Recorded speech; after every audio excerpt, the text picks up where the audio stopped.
Cari amici della Via dei Presepi, buon Natale a tutti. Ci siamo appena alzati dal pranzo di Natale 2025 e siamo tornati in quel di Belluno per visitare il secondo anello qui a Travagola. Siamo in compagnia di Francesca Cecchetta. Ben ritrovata Francesca, buon Natale anche a te. Grazie. Anche Raccontaci un attimino questa seconda parte di Anello, di visita dei Presepi, come si svolge e come magari è nata anche questa iniziativa. Esatto, allora l'idea è nata nel 2017 da 5 volontari del paese che appunto volevano ravvivare il paese perché ormai si stava pian piano spegnendo. In particolare nel 2017 è nato solo un presepe, cioè quello qui della fontana della piazza di Travagola, e poi nel corso degli anni si è evoluta l'idea per creare altri presepi nei vari punti strategici del paesino.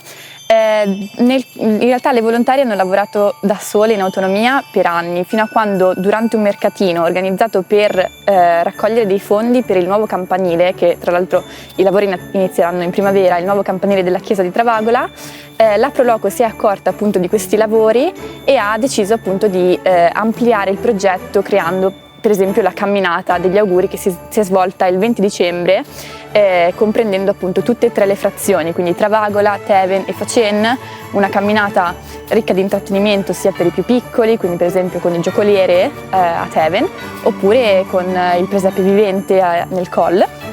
E in realtà la cosa interessante durante il periodo in cui le volontarie lavoravano in autonomia è che creavano questi presepi soprattutto con oggetti riciclati, quindi era una strategia anche sia per evitare di comprare cose non necessarie che poi dovevano essere buttate magari per fare dei presepi, ma anche per fare qualcosa di ecosostenibile, diciamo.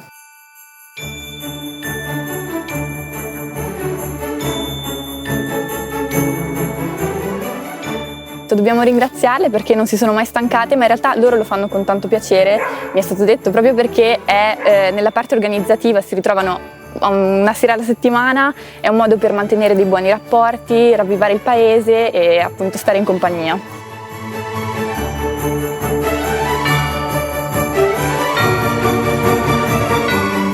Francesca, noi ti ringraziamo, ti auguriamo di nuovo buon Natale. Grazie. Naturalmente, mentre noi faremo il giro di questi bellissimi presepi, a te non è stato da fare che invitare da Santo Stefano in poi i telespettatori a venire qui a Travagola a visitare questo bellissimo percorso. Sì, vi invitiamo a Travagola a vedere questo percorso, tutti questi presepi fatti con cura, molto spesso a mano da tutte le volontarie, e venite, con piacere. Quindi, auguri. Buon Natale a tutti, ci rivediamo domani Santo Stefano, saremo in altri due presepi molto particolari, li vedrete, noi vi auguriamo ancora buone feste e io e Francesca adesso andiamo a percorrere questo bellissimo anello. Buon Natale a tutti. Grazie.